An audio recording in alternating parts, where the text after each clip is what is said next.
Monsieur Louis. Monsieur Louis, ensuite Monsieur Gilles Quinet.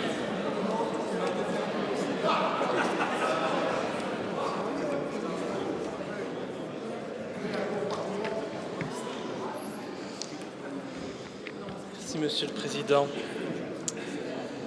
Chers collègues, sans nul doute, la Première Guerre mondiale aura été d'une violence extrême et il est bon que l'on s'en souvienne chaque année lors des commémorations patriotiques auxquelles il nous est loisible de participer si nous le souhaitons. 9 millions de morts, évidemment, cela ne s'oublie pas, cela ne s'efface pas. Et je tiens donc à saluer humblement le courage et la bravoure de nos héros passés, enrôlés de force et bien malgré eux dans ce terrible conflit. Nos combattants et nos résistants à l'envahisseur sont pour moi des héros nationaux et je voudrais aujourd'hui en profiter pour leur rendre hommage et leur dire un sincère merci au nom du peuple belge, même s'ils ne sont tous malheureusement décédés aujourd'hui. Mais je ne crois de toute façon pas que la reconnaissance puisse s'estomper après la mort. Cependant, il y a dans la présente résolution de nombreux points qui m'interpellent et qui me choquent. Derrière cette résolution apparemment bienveillante, comme c'est souvent le cas au sein de cette Assemblée, je ressens une hypocrisie assez marquée, caractéristique du monde du mensonge et de la manipulation dans lequel nous vivons. Les auteurs de cette résolution nous rappellent que commémorer, c'est choisir de se souvenir du passé pour donner un sens au présent et garantir un avenir. Il est justement bien là le problème, car j'ai l'impression qu'en matière de souvenirs, notre mémoire est un peu défaillante, ou du moins très sélective.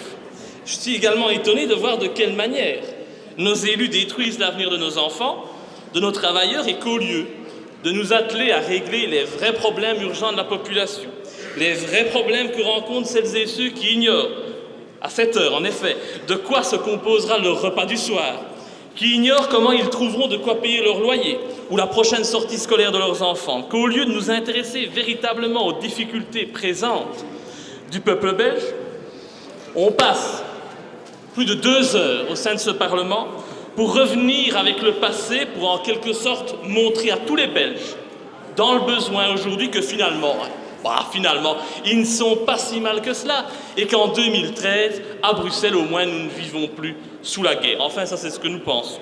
Alors, c'est vrai que le passé est important, mais sincèrement, je préfère me consacrer au présent. Et ce présent consiste à se demander comment nous allons garantir un avenir propice à la paix pour nos enfants en ayant conscience de la conjoncture actuelle. Les guerres nous entourent, elles sont partout et nous sommes nombreux à craindre l'éclatement d'une 3e guerre mondiale. Nous avons bien compris que les grands dirigeants de ce monde nous considèrent comme des pions et qu'ils s'amusent à jouer au cerf-volant avec leurs bombes. On nous manipule, on crée des guerres pour défendre des intérêts financiers et l'on met chaque jour la paix un peu plus en danger. Alors, cette proposition qui ne fait que de relater des faits passés sans jamais ne faire allusion au futur me dérange, je l'avoue. Elle me dérange et elle me met mal à l'aise. Est-il si important aujourd'hui de garder le souvenir de la Grande Guerre vivant, alors même que nous nous dirigeons à grands pas vers une nouvelle crise qui, sans que rien ne soit fait au sein de nos institutions, tant à l'échelle européenne qu'à l'échelle nationale, pourrait nous emmener de force dans de nouveaux conflits? Quelle hypocrisie! Alors que nous cultivons des conflits d'intérêts qui réduisent des populations entières à l'esclavage économique, au dumping social, à la misère sociale, alors que nous autorisons les PDG des grandes entreprises et les actionnaires des grandes industries à broyer nos travailleurs en leur enlevant leur outil de travail, en leur enlevant leur dignité et leur espoir de trouver une stabilité pour eux et leurs familles, nous devrions nous remémorer le passé, nous repentir pour un conflit que l'on préférerait honnêtement oublier pour aller de l'avant. Parce que revenir sans cesse sur le passé, parler des guerres anciennes, pour mieux occulter les guerres actuelles, voilà une technique de plus de nos dirigeants, un argument infondé de plus pour nous faire oublier l'urgence des mesures à prendre, pour nous tirer du pétrin dans lequel nos dirigeants nous ont mis, rappelons-le. Il s'agit là à nouveau d'une vicieuse manière de faire du sentimentalisme sans jamais agir. Et donc dans le texte de la résolution, je lis ceci. Jamais la brutalité d'un conflit n'avait atteint une telle ampleur. Les horreurs des tranchées, l'utilisation d'armes chimiques, la déportation de travailleurs forcés, les massacres de civils, l'usage de boucliers humains et les flux incessants de réfugiés sont quelques-unes des pratiques nouvelles d'un conflit qui inspirera malheureusement tout ce siècle. Je rajouterai, et le siècle actuel également. Il est clair que de se focaliser sur la Première Guerre mondiale permet aisément d'occulter la vérité actuelle en encore plus sale que l'on ne peut imaginer. Et pourquoi je dis ça? Eh bien, tout simplement parce que les horreurs des tranchées ont été remplacées par les horreurs des montagnes afghanes, des rues de Tripoli, de Damas, du camp de concentration Gazaoui.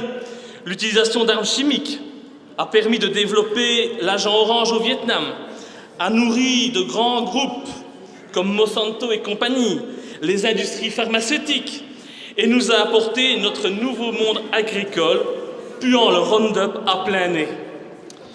Et l'indécent, je crois, a des limites. Vous ne pouvez pas empoisonner nos enfants tout en commémorant le souvenir des crimes et des atrocités passées. De plus, la brutalité est encore présente aujourd'hui, et bien souvent, ces dernières années, notre pays en est même l'auteur. Souvenez-vous, il n'y a pas si longtemps que cela, et j'étais un des seuls à m'opposer à ces opérations, il n'y a pas si longtemps de ça, nous vivions les bombardements en Libye, auxquels nos chasseurs F-16 ont participé. Souvenez-vous de ces enfants innocents qui sont tombés sous nos bombes noires, jaunes, rouges.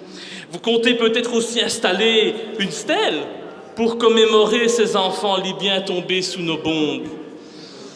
Ces enfants victimes de notre course à l'avidité, notre course aux matières premières, notre course aux ressources naturelles.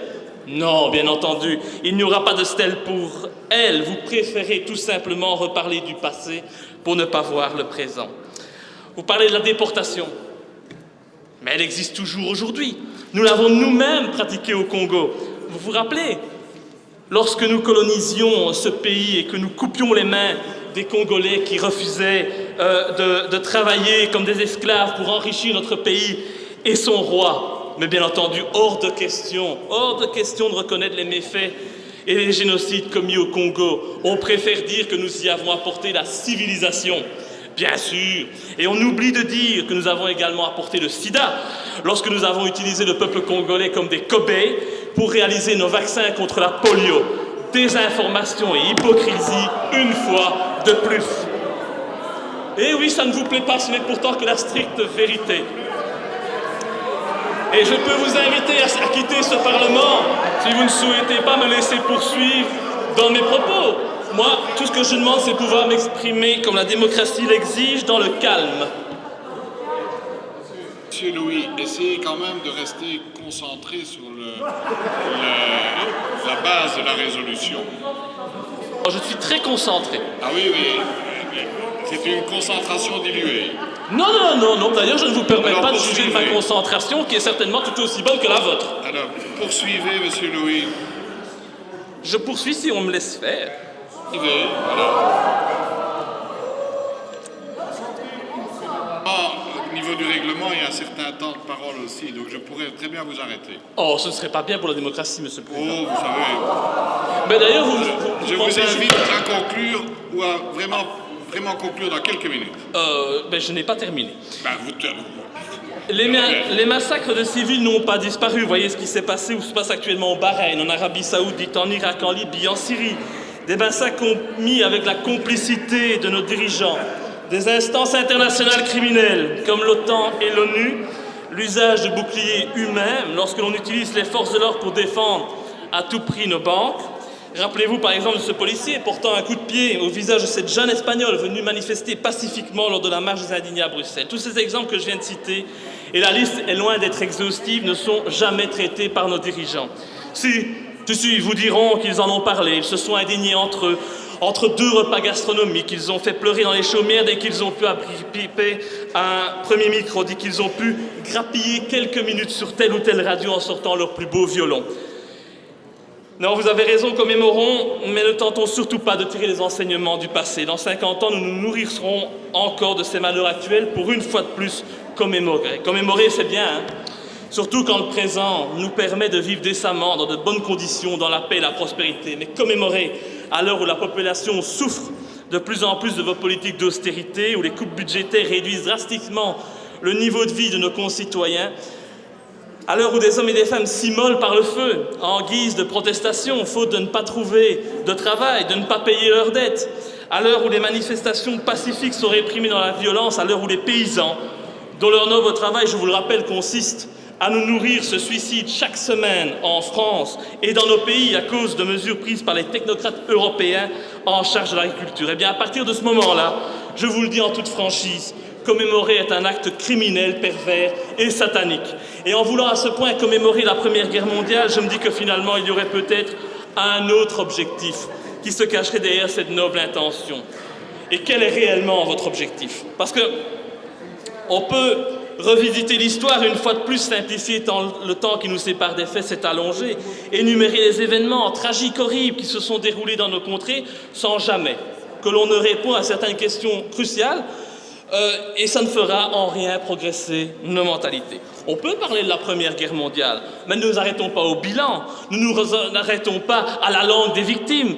Demandons-nous qui provoqua réellement la guerre et qui en tira un intérêt. Demandons-nous quel rôle les banques ont joué à cette époque dans le déroulement du conflit. Si vous parlez toujours, je ne sais pas parler. Je suis désolé.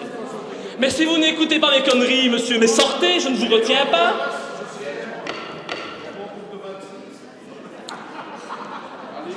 Oui, j'essaye.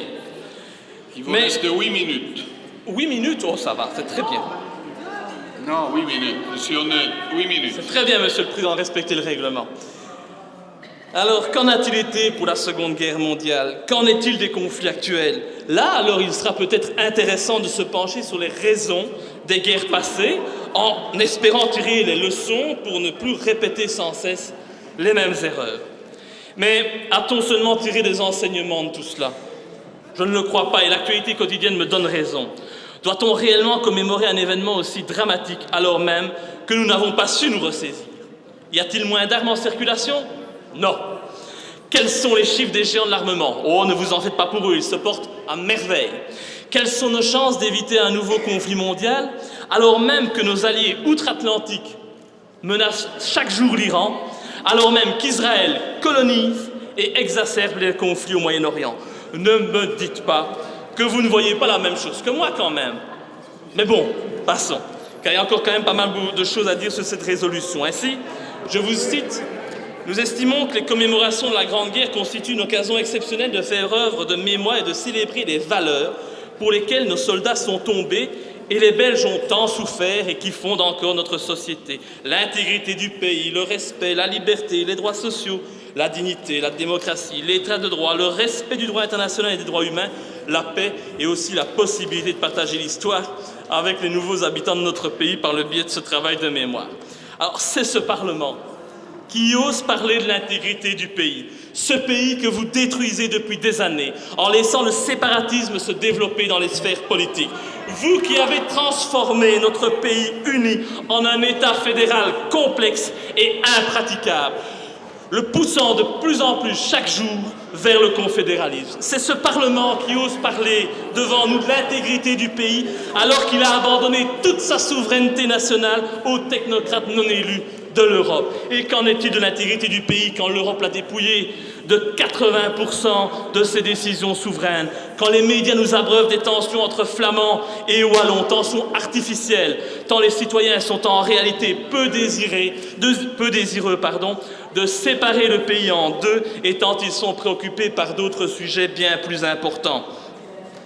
Comment peut-on parler de respect, de liberté, de droits sociaux, de dignité, de démocratie, de respect du droit international ou encore de paix sans avoir la franchise de faire le constat honnête de la situation actuelle? Cela fait longtemps que nous ne vivons plus en démocratie. Il ne nous en reste plus que l'apparence. Ça fait longtemps que nos libertés sont cadenassées, que notre presse est bâillonnée, et nous ne comptons plus les attaques des derniers gouvernements, de droite comme de gauche, contre les droits sociaux de nos compatriotes. Et je ne parlerai même pas des droits internationaux que notre pays est le premier à violer, en armant comme il le fait les rebelles syriens hostiles à Bachar al-Assad ou en participant à l'assassinat de Kadhafi, à l'agression des Congolais par Kabila et en aidant des putschistes au Mali. Et vous devez le savoir et le découvrir sur base de mes propos. Je ne suis pas dupe, pas de chance pour vous. Cela me permet de continuer à vous dire ces vérités. Et dans le monde d'aujourd'hui, où l'argent est devenu la valeur suprême, il faut toujours se demander s'il n'y a pas une histoire d'argent qui se cache derrière les dossiers. Et c'est bien le cas dans le présent dossier qui nous concerne, puisque dans un article de la RTBF de 2011,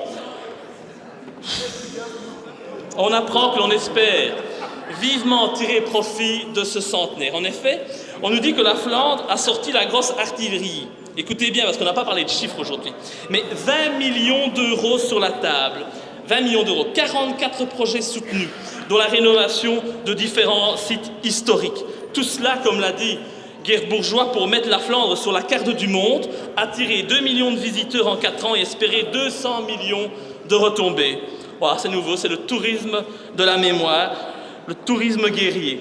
Alors ici, il s'agit de mesures prises par la Flandre, mais ne vous inquiétez pas, la Wallonie suit et prend exactement les mêmes mesures et tout le monde à son rythme devrait donc être au rendez-vous de 2014. Youpi! Voilà véritablement ce que le peuple avait besoin d'entendre. Dépenser de l'argent pour les commémorations des guerres passées, c'est évident, c'est la volonté du peuple belge. Alors, comme je viens de le démontrer, la réelle motivation du soi-disant devoir de commémoration, c'est le tourisme de mémoire. Alors, je crois que, et peut-être pour terminer, avec une touche un peu plus optimiste, pourquoi ne voterions-nous pas une loi pour enfin commémorer uniquement les événements positifs dans l'histoire de l'humanité? Ce qui contraindrait, messieurs les dirigeants que vous êtes, de faire votre travail afin de donner de la matière à nos futures politiques commémoratives. Et cela vous encouragerait peut-être à œuvrer pour le bien, qui sait. Même s'il faut, je vous le répète, le Conseil est conscient de notre passé, de notre histoire pour nous fabriquer une identité. Peut-on, à l'époque de l'Europe de l'austérité, justifier les telles sommes qui sont versées pour ce devoir de mémoire? Alors j'entends déjà certains dire que l'Europe a reçu le prix Nobel de la paix, que les pays membres ont su ne pas entrer en guerre depuis la Seconde Guerre mondiale. Mais quel exploit! Quel exploit nous avons fait! Nous sommes parvenus à ne plus nous taper sur la tête au moindre désaccord. Alors il faut quand même savoir une chose. C'est que ceux qui me diront cela ne se doutent certainement pas que dans l'histoire, et qu'importe le conflit, les populations n'ont jamais désiré la guerre et la violence. Chaque fois, les populations sont entraînées malgré elles dans ces guerres. Car, comme nous le rappelle Socrate, toutes les guerres ont pour objet l'argent. Et je compléterai en disant l'argent et l'avidité de pouvoir et de grandeur de nos dirigeants. Alors, ce n'est pas parce que les puissants de ce monde ont déplacé les zones de conflit à l'extérieur de nos frontières. Vous savez, là où s'effectue la réelle exploitation de richesses par nos multinationales, là où règnent en maître les multinationales comme Areva et GDF Suez, là où s'exerce aujourd'hui le pillage des ressources naturelles au détriment des populations locales, là où nous produisons aujourd'hui ce que nous consommons, ce n'est pas pour ça qu'il faut nous faire croire que nous vivons dans un monde de bisounours. Alors, comme je l'ai dit, il y a quelques instants, la Première Guerre mondiale a fait 9 millions de morts. La Seconde Guerre mondiale en aura causé 80 millions. Et depuis 1950, les différents conflits mondiaux jusqu'à aujourd'hui auront fait 85 millions de morts. Donc nous n'avons pas tiré les leçons de ces guerres. Alors, je trouve que l'hypocrisie et votre aveuglement ici est coupable et qu'il risque bien d'ailleurs de nous emmener à l'avenir vers d'autres conflits mondiaux. Et donc, j'en termine, Monsieur le Président. Ce qui est quand même comique, c'est que l'on parle du Congo dans cette résolution. Et pourtant, nous n'avons même pas eu le courage, nous, d'assumer notre histoire à l'égard de ce pays. L'histoire de notre nation et l'horreur laissée derrière nos actes au Congo belge. Et pourtant, je vous ai donné l'occasion de reconnaître nos méfaits et de nous en excuser. Mais vous n'avez jamais donné autre destination à vos propositions que les poubelles de ce Parlement. Et donc je me demande si le devoir de mémoire serait-il différent en fonction de l'origine et de la couleur de peau des victimes. C'est ça à se le demander. C'est terminé. Non, vous avez épuisé votre temps de parole, c'est fini. Merci, Monsieur Louis. J'ai respecté le règlement à la lettre.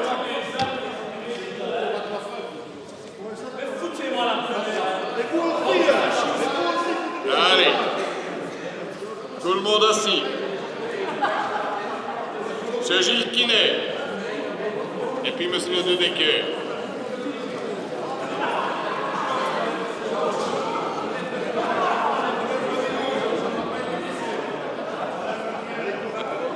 Je pense que je vais être plus court et plus centré sur l'objet de ce texte. J'ai jamais eu autant d'applaudissements du banc socialiste. Je vous remercie.